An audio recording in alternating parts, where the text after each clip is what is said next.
Good morning, class. Happy Thursday, March 26th. Today we're going to keep evaluating this idea of sources and where we get information from, news media. Agenda for today is first I'd like to start off with a short devotion. After that I will share with you some of the results from the survey that you guys filled out yesterday.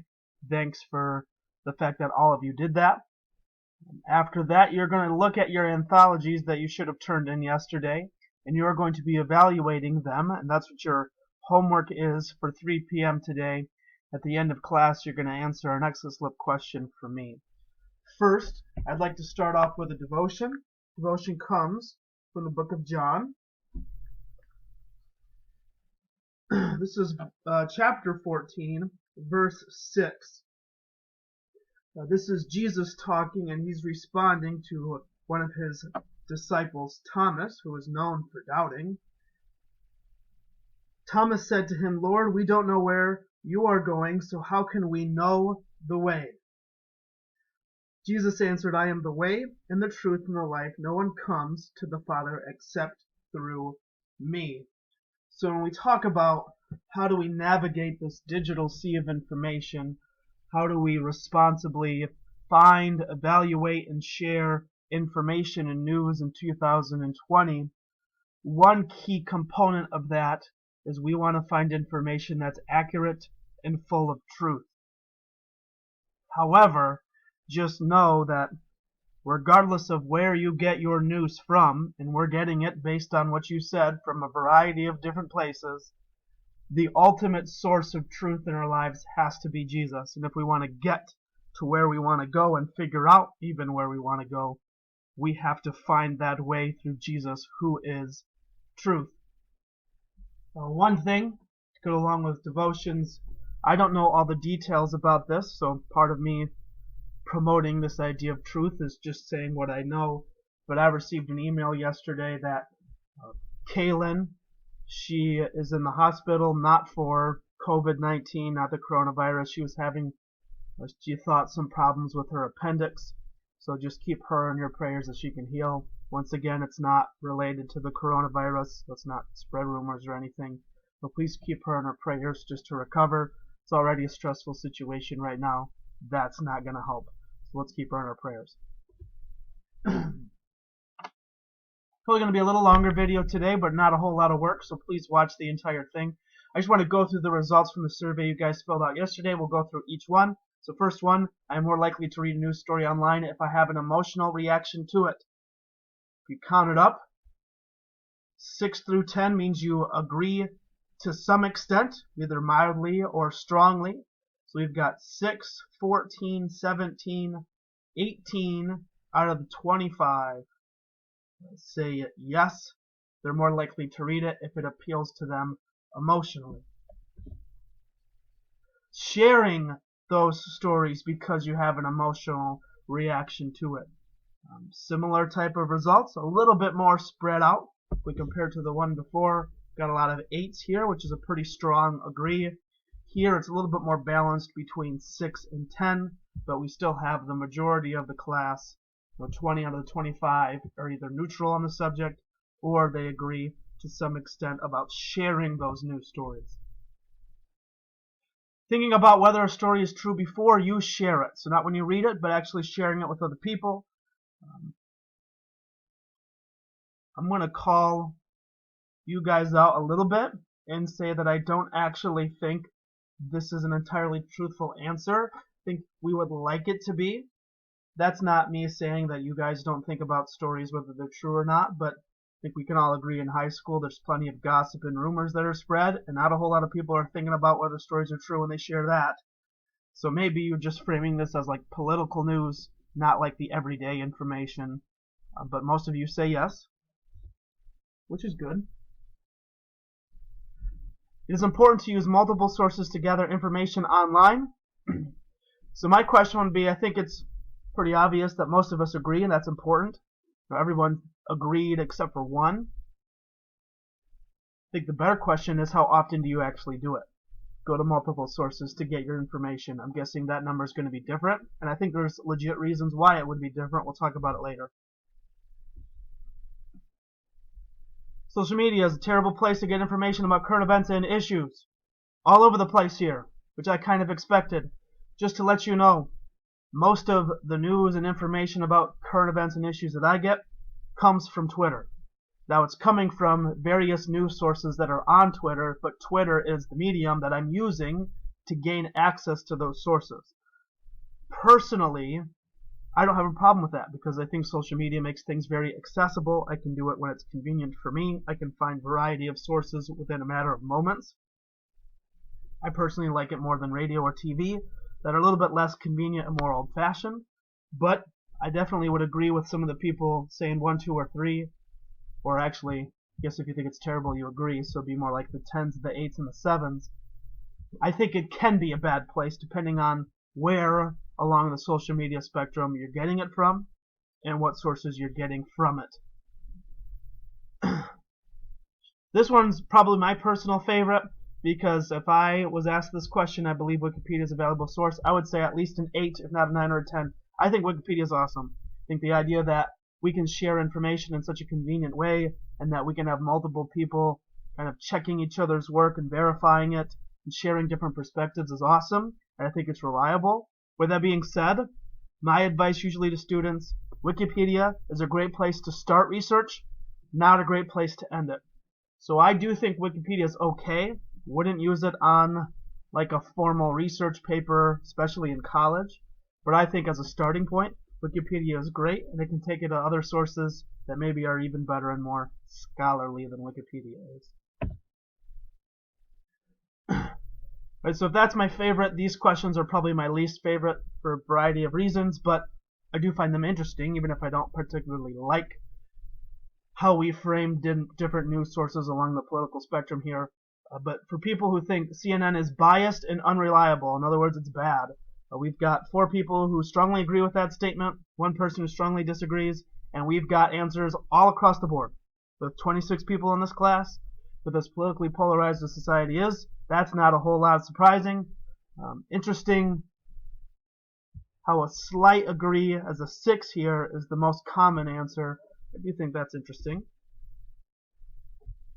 Same question, similar results.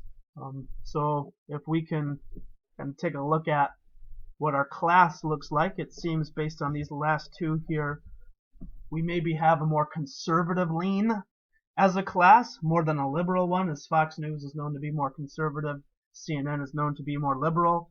But with both, we find answers all across the board. We have a little bit more, though, kind of in the neutral spots of 5, 6, and 7, where you're either neutral on it or it's just a slight agree, but not super strong feelings one way or the other. I believe that news reporters and journalists should never insert their or other people's personal opinions or viewpoints into their reporting. Everybody pretty much agrees. 4 people don't really care either way. 2 people slightly disagree. Everybody else agrees in some way. I'll share my personal opinion. I would put this more as a 4 or 3 for me. So I think I might disagree with you a little bit here, and I might explain a little bit more why later, but we'll just kind of see how the days go. This is the one I'm most interested in based on the quick writes you wrote about the coronavirus, and I asked you guys, do you think we, the United States, media, etc., are overreacting? And quite a few people, if you read these, you saw this, think that media is kind of making a meal of this situation and making it sound way worse than it actually is. And I think part of that answer depends on what media you're going to for information. Oftentimes the craziest voices are the loudest on both sides. So it's easy to view media and judge it based on those extremist voices one way or the other. Be careful not to do that, but it looks like nobody super strongly agrees with that, but most of us agree to some extent with that. That we're more likely to trust it than to distrust it. I would say your answer probably depends on where the news article's coming from, right? More often than not, news is reported and or shared unfairly. Okay, that's kind of what I was pointing to in that last slide. Most people say yes, it's unfair, it's biased. I've got a strong pushback against that. I'm not going to talk about it now because this video is already at 10 minutes, but I might share it later, where I think that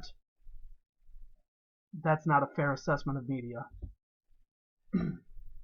So here's the work I need you to do. I'm going to return your coronavirus anthologies back to you, those you turned in yesterday. I'm going to ask you to do a little bit of shuffling with it and put some thought and evaluation towards it. So what I need you to do is take a look at the 10 sources you have, and I would like you to rank them from top to bottom, most to least, quote, valuable / reliable. So the ones at the top will be the ones that you think have the most value, the most reliability. The ones at the bottom are the least. That doesn't mean the ones at the bottom aren't valuable or aren't reliable. They're just not as valuable and reliable as the other ones that you chose. I'm hoping all of them have some value and reliability. If they don't, then why in the world did you put it there? What I'm going to ask you to do, after you shuffle it around and you give me the most at the top and least at the bottom, I would like you, in the justification column on that Google Doc, to justify your top 3 and your last one. So the first 3 most valuable, reliable sources, explain, and don't give me a lame answer that says, I think it's reliable because it's true. Like, actually put some thought and effort into why you think it's the most valuable. For 1, 2, and 3, I'm not going to ask you to do this for 4 through 9 because it's near impossible to distinguish what makes a source a 6 versus a 7 on this scale, so we're not going to worry about that. I do, however, want you to justify why the least valuable and least reliable option was at the bottom. So just justify 1 through 3 and number 10, explaining what makes them very reliable versus not as reliable for the last one. What you will then do is the top choice you have, reliable number 1, you, on a separate post on Google Classroom that I'll share, are going to share the link to that and give a full explanation for why you think it's the best source that you have. Once again, best is determined not necessarily on do you agree, do you like it, but value, reliability. Explain it, give the link to it.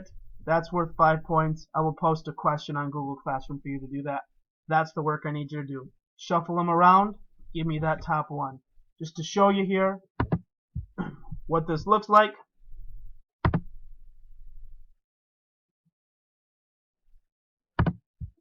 Use Peyton's because she's first alphabetically. What Peyton will do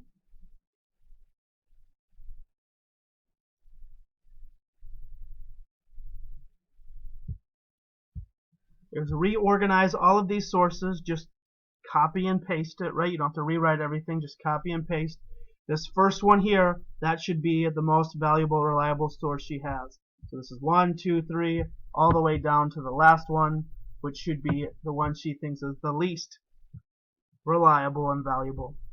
Once again, in this box on the right-hand side, justification, why did you choose it? For your top 3 and for your last one, explain what makes the top 3 so valuable and what makes the last one not as valuable. Maybe put a space in between. So if she's explaining why she chose it here, maybe click enter once and twice. A little bit of room in between so I can tell the difference, and then write your justification just below it. Or maybe change the color. Do something to make it stand out. I'll let you guys decide how you do it as long as it's clear to me. So that's the work I need you guys to do for that. If you have questions about it, please let me know. The last thing you have to do, take you 15 seconds. After you reshuffle your anthology, you explain your top 3, and last one, what makes them so valuable. You need to answer this multiple choice question on Google Classroom. I'm not going to post this until 10 o'clock, so if you're someone who usually does your work a little early, it's not going to be posted before 10, so you have to wait a little bit. But based on what you know so far, your own research, the research you just did with this anthology, how strongly do you support or oppose? Should we shut down school, at least in person, for the rest of this year? So to strongly support means you strongly support us shutting school down. To strongly oppose it means you don't support shutting it down, and we should be back at school in person before the end of this school year, 2019-2020. You're not explaining why yet. You're just telling me where you stand right now. You might change your mind later, and that's fine. I just want to know your initial opinion for what we do next week. Let me know if you guys have questions. Reach out, email, Google Classroom, check PowerSchool. Talk to you tomorrow.